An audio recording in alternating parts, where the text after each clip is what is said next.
Boa noite, irmãos. Mais uma vez queremos transmitir a mensagem da palavra de Deus a vocês. Enquanto não retornamos aos nossos cultos presenciais, vamos continuar fazendo de casa as mensagens, como tem sido feito desde o começo dessa pandemia. Vamos começar nessa noite, vamos orar primeiramente, lembrando dos nossos irmãos, os enfermos, os desempregados, por aqueles que necessitam da nossa atenção, da nossa oração também. Pai, nós te agradecemos por esta noite em tua presença. Te agradecemos, Pai, pelo culto que vamos iniciar. Obrigado, Pai, pela porção da tua palavra que será aberta e lida. Obrigado pela maneira como o teu Espírito vai nos instruir nesse momento e usar a tua palavra para que ela possa encontrar guarida em nossos corações. Usa-nos, Pai, mais uma vez, te pedimos a tua iluminação, Pai, a iluminação do teu Santo Espírito, para que nós faremos aquilo que tua palavra está dizendo, Pai. Então, em tuas mãos, nossos irmãos que estão ansiosos, Pai, para que retornemos ao templo, para o culto presencial, que o Senhor possa estar nos dando o melhor momento para que esse retorno seja possível, Pai. Abençoa aqueles que necessitam, Pai, da tua presença, do teu cuidado, os enfermos, Pai, da tua casa, aqueles, Pai, que foram acometidos por essa pandemia, que o teu Espírito traga para a sua família, Pai, a alegria, a cura necessária, Pai. Te pedimos ainda pelos desempregados, também da tua casa, que abras, Pai, porta de emprego para cada um deles. Muito obrigado, Pai Santo, pela maneira como o Senhor vai agir na tua igreja, nesse sentido, Pai. Abençoa também, Pai, nossos projetos, em especial, Pai, o Vem Pra Rua, que possamos cada dia buscar no Senhor sabedoria para tocarmos, Pai, esse projeto, visando tão somente a tua glória e a tua honra, Pai. Que a tua palavra se cumpra em nossos dias, em nossas vidas, Pai, através deste projeto e de tantos outros que temos visto, Pai, no meio da tua igreja. Abençoa-nos para que façamos a tua vontade, aquilo que o Senhor quer que nós façamos, Pai. Que pratiquemos a verdadeira religião em nossos dias. Te agradecemos em nome de Jesus Cristo. Amém. Muito bem, irmãos. Ainda tratando do assunto, a igreja caindo na graça do povo, nós chegamos no capítulo 10 do livro de Atos e, na minha opinião, é um livro que é um divisor de água na vida da igreja. E o capítulo 10 tem essa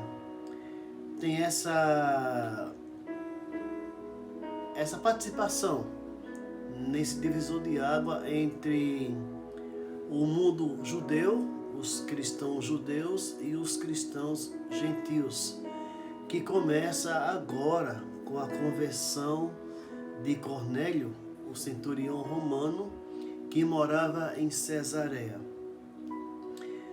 Quando nós olhamos o capítulo 9 de Atos dos Apóstolos, especialmente em versículos 32, nós encontramos logo de imediato, após o chamado de Saulo para trabalhar, como o apóstolo aos gentios, nós encontramos dois milagres interessantes.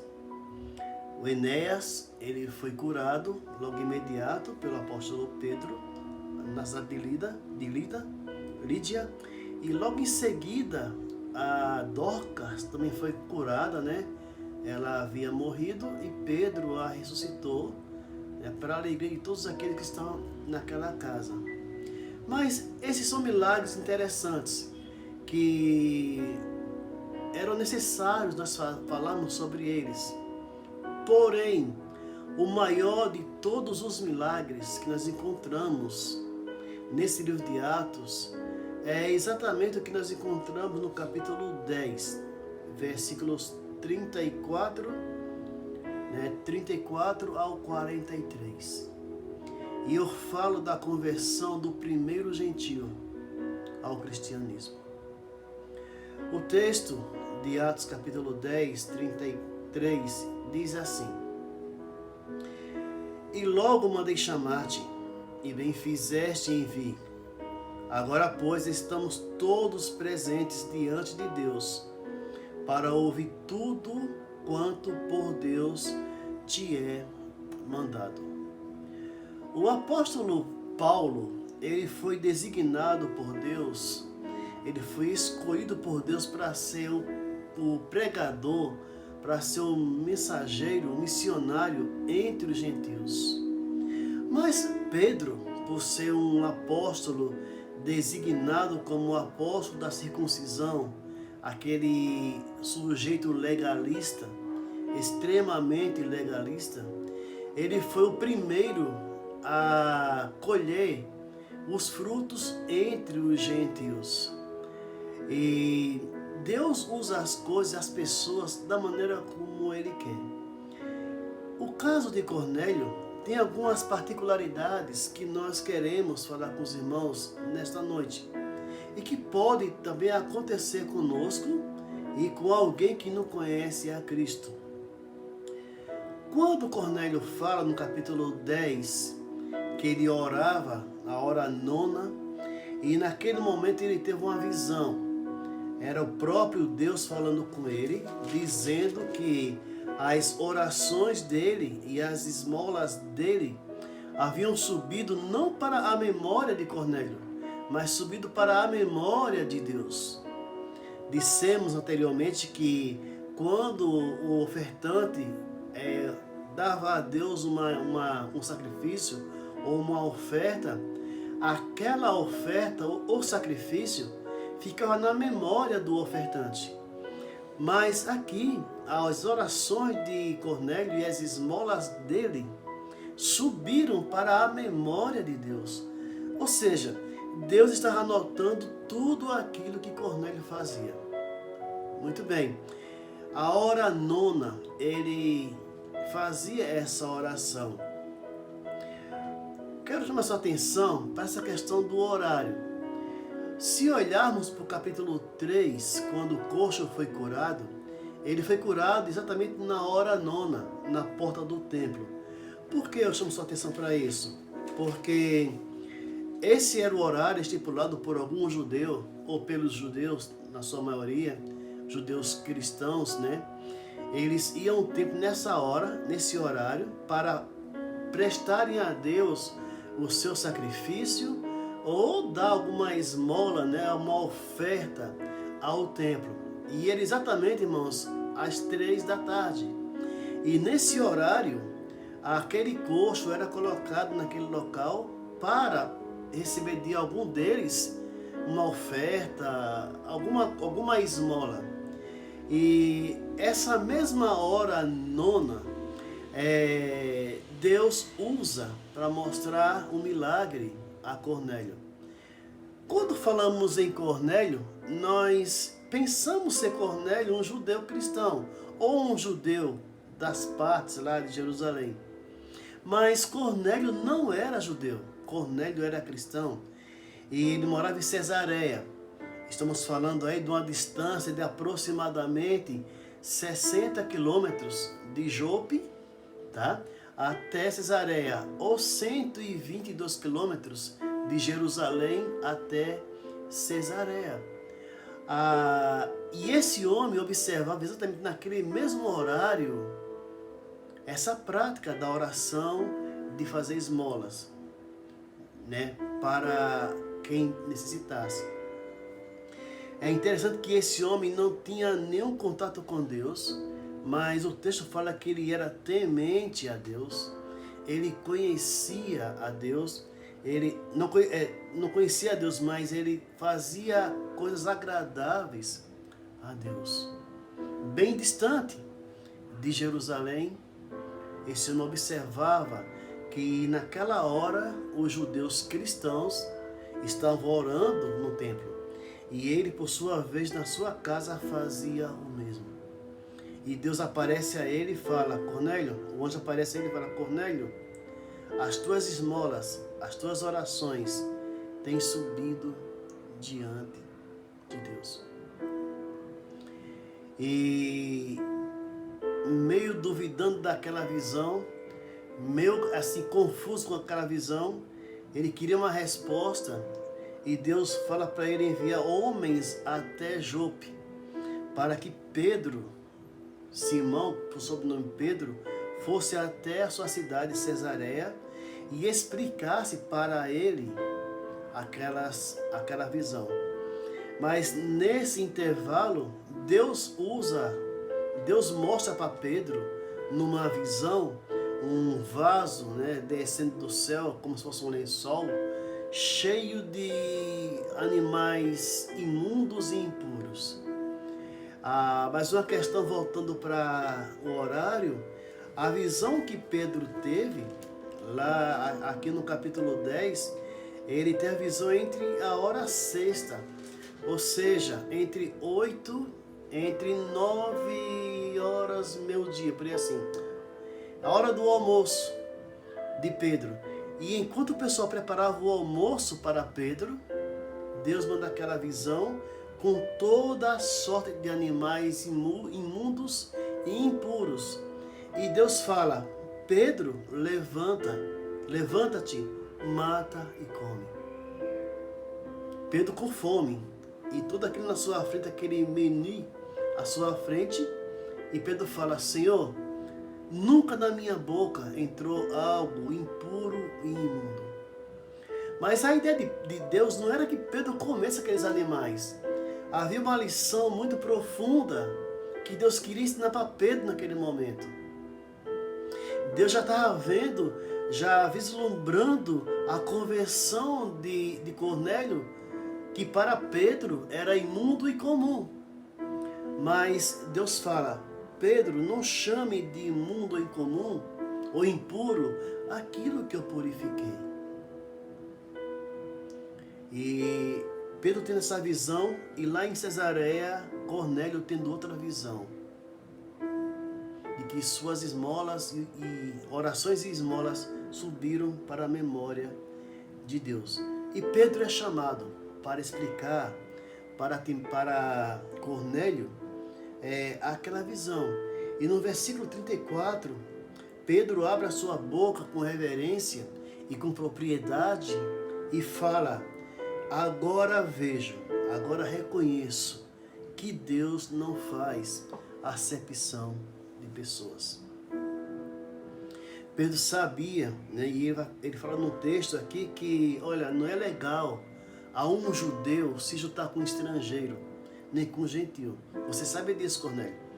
Mas agora eu reconheço que Deus não faz a acepção de pessoas. Lembra da visão lá atrás que ele teve do lençol descendo do céu?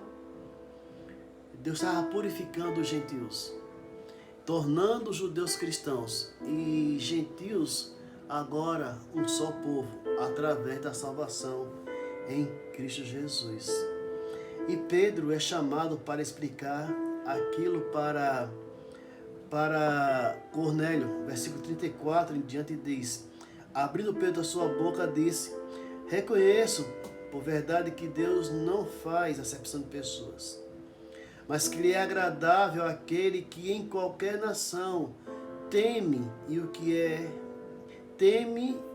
e faz o que é justo. A palavra que ele enviou aos filhos de Israel, anunciando a paz por Jesus Cristo, esta palavra, vós bem sabeis, veio por toda a Judéia, começando pela Galileia, depois do batismo de João. Como Deus ungiu a Jesus de Nazaré com o Espírito Santo e com virtude, o qual andou fazendo bem e curando a todos os oprimidos do diabo, porque Deus era com ele. E nós somos testemunhas de todas as coisas que ele fez, tanto na terra da Judéia como em Jerusalém, ao qual mataram pendurando no madeiro. A este Jesus, Deus ressuscitou ao terceiro dia. Não a todo o povo, mas às testemunhas que Deus antes ordenara, a nós que comemos e bebemos juntamente com ele, depois que ressuscitou dentre os mortos. Depois que Pedro explica a visão para Cornélio, ele faz uma proclamação. Esse é um dos sermões de Pedro, que de maneira maravilhosa, veremos mais na frente, que o próprio Espírito Santo, ou o próprio Deus, interrompe esse sermão, sabe? De maneira sábia, que só Deus sabe, ele, através do Espírito Santo, interrompe esse sermão de Pedro no versículo 44 até 43, veremos mais tarde. Mas aqui Pedro usa a morte, a ressurreição de Cristo, como uma maneira de evangelizar a Cornélio. Olha, esse Jesus que fez essas obras em Jerusalém e nas terras da Judéia, esse Jesus, Deus o ressuscitou no terceiro dia. E nós andamos com ele, nós comemos com ele, nós bebemos com ele. Ele está vivo. Ele é capaz de salvar, tá?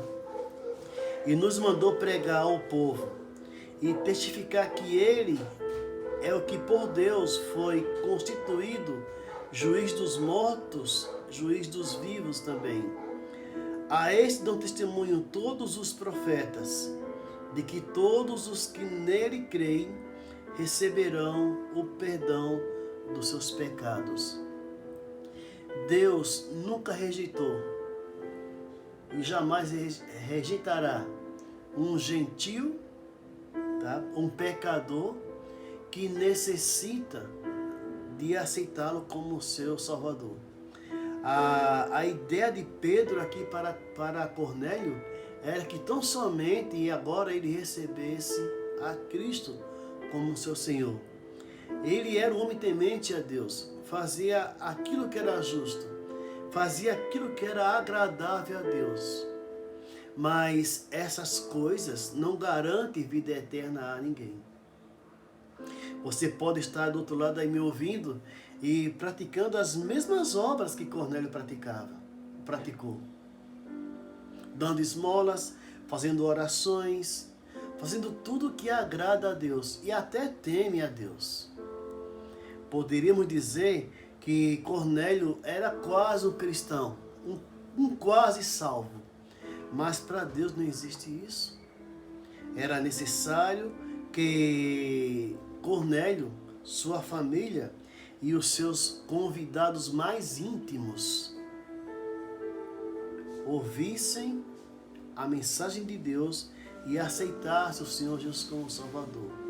Obras não salvam ninguém. O que salva as pessoas é a fé em Jesus Cristo. Paulo fala que pela graça sois salvos, mediante a fé. Então a salvação é um presente imerecido. Com todas as boas obras de Cornélio, precisava ele aceitar a Cristo e tê-lo como seu Salvador, e os perdões e os seus pecados perdoados através de Cristo. Então Pedro explica a visão de Cornélio. Depois ele usa essa visão para proclamar a mensagem do Evangelho. Dizer para Cornélio que aquele Cristo morto, agora o Senhor ressuscitou dentre os mortos ao terceiro dia e que agora quer salvar. E a mensagem para Cornélio é tão atual para os nossos dias. Você precisa de ter esse encontro com Jesus Cristo.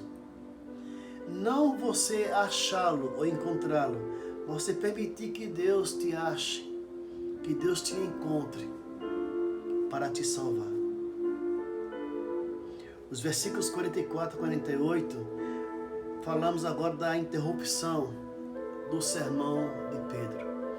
Estava tão boa a conversa, estava tão bom o sermão, que o que houve na casa de Cornélio foi uma reprise, digamos assim, lá de Pentecostes, capítulo 1 e 2 de Atos. Nós lembramos que ali, enquanto eles estão testemunhando de Cristo, desce o Espírito Santo.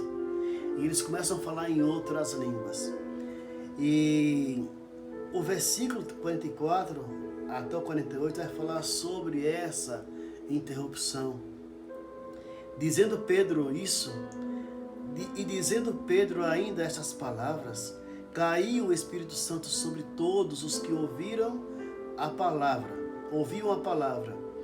E os fiéis que eram da circuncisão, todos quantos tinham vindo com Pedro, maravilharam-se de que o dom do Espírito Santo se derramasse também sobre os gentios, porque os ouviam falar línguas e magnificar a Deus. Respondeu então Pedro: pode alguém porventura recusar água para que não sejam batizados estes, que também receberam como nós o Espírito Santo? E mandou que fossem batizados em nome do Senhor Jesus. Então rogaram-lhe que ficasse com eles mais alguns dias. O Espírito sopra onde Ele quer soprar. Tá? Ninguém pode determinar o local onde o Espírito vai atuar, onde Deus vai atuar. O pessoal que acompanhou Pedro de Jope até Cesareia ficou maravilhado com aquilo. Porque até então os beneficiários dessa bênção da descida do Espírito Santo eram tão somente os judeus. E Pedro deixa isso bem claro: não é legal que um judeu se junte a um estrangeiro. Mas agora Deus está quebrando a barreira e tornando num só corpo a igreja, gentios e judeus.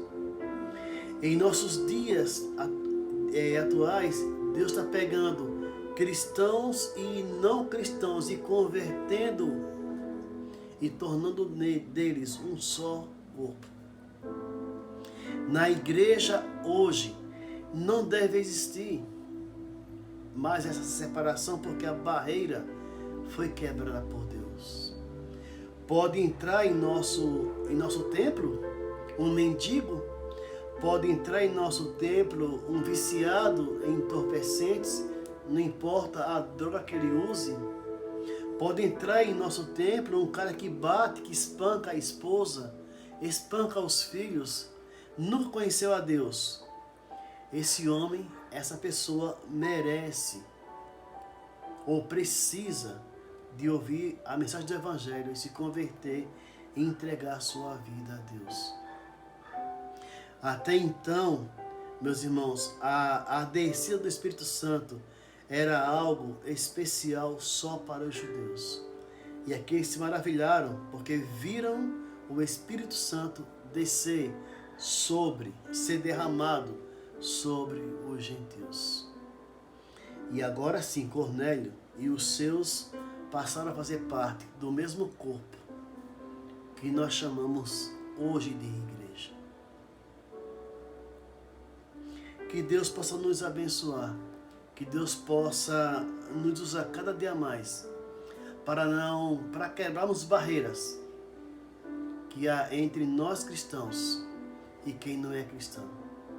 Cornélio é um exemplo clássico, é um exemplo perfeito que Deus usa para quebrar essa barreira. Mas lembrando sempre, irmãos, que obras não salvam ninguém. O que salva a pessoa é a fé verdadeira no Senhor e Salvador Jesus Cristo.